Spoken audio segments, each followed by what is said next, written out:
Hello, this is Yepes-Calderon, leader scientist at SBP, and today I'm going to show you the core of the development that we are trying to accomplish. It is related to cancer, early detection of cancer, and we are planning to use artificial intelligence to reach that goal. It is all based in a method that we managed to publish in Taylor and Francis. I'm about to show that, you see,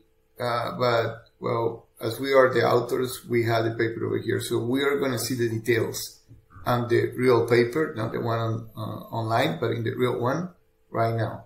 So this is the paper. You can download it from that web page for a price. But as I repeated, as we are the authors, we have it here.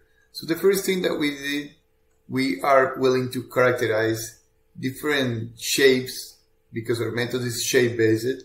And the idea is to find out a mechanism that tells us how rounded are these figures. We are going to use a CT scanner, because these objects are not a live tissue. This is just to capture the shape of the elements. There is one that is very, very rounded over here. And these are the reconstruction of the objects that we have here on top. Okay, this is pretty much the method in flow diagram. I prefer to show you how the method works from here. Here are the images. First step is to create the mask that separates the tumor from the surrounding tissue.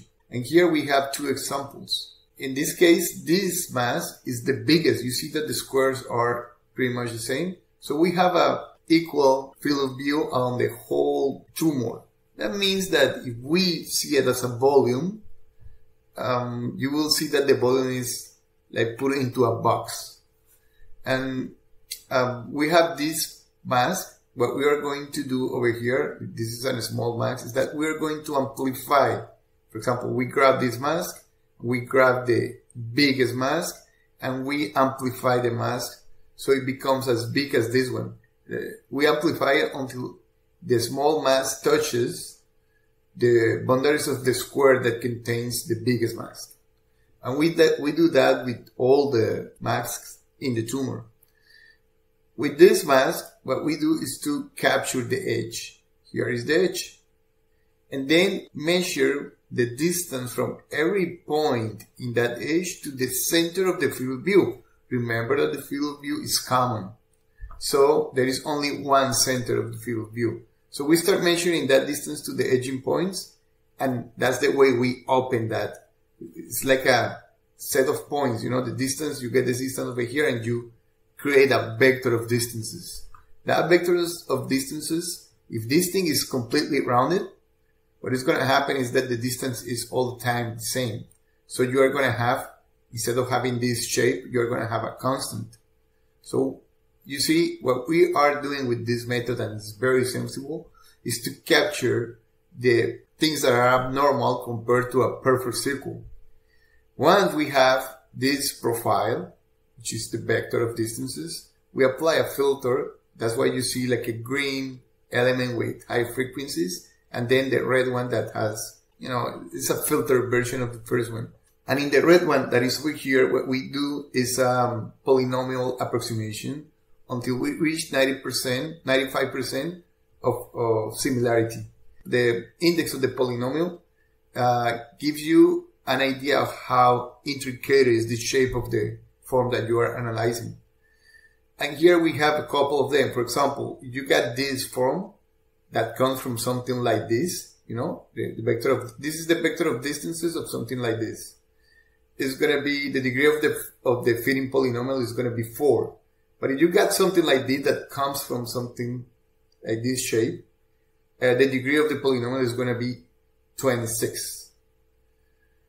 So here, what we have is the representation in a histogrammic signature. The histogrammic works in a way that they say that you find that all the cuts, all the slices on this figure, you're going to have over here in the first beam, the slices that give you a polynomial between 0 and 4, for example. Here between 5 and 9, here between 10 and 14 and so on. And when I'm talking about those numbers and those ranges is the degree of the polynomial. So for this element, most of the degrees of the polynomial fall in the first bin. And you know, these figures are pretty rounded, but you see how sensible the method is. In the almost perfect circle, you see that it's not perfect because you got a contribution here in a bin that is a high level polynomial. The almost circular things are here in the lower part. And this one that is this one is perfectly rounded.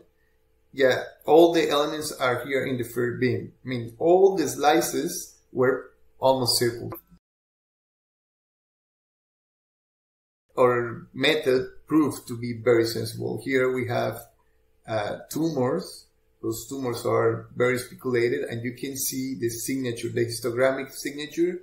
And remember, these here are numbers, see? And the reason why I say that, I clarify that these are numbers, is because this is what we can use in an artificial intelligence. We have translated to numbers something that is qualitative. So we quantify something that is qualitative, and we see the differentiation that there is between neomasses that don't have cancer in the quantification, which is represented by this histogram, and the ones that are we know that they have cancer.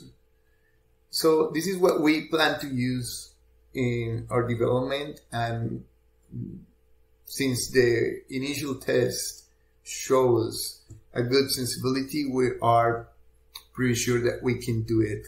We are going to use this index to quantify the cancer, and then we are going to use these numbers to teach a machine using as a supervisor factor or feature the histology. We need data, we need tons of data, we just need to put hands on. Okay, here I'm going to show you the library that supports all this automation, because this works automatically. Okay, this is the code. You see the code grab the images from a pad, and we have different methods. We have the different elements. For example, this one, read the file, read the image. And over here, we prepare the data. We find the first point, which is the one in the middle. So we know that it works.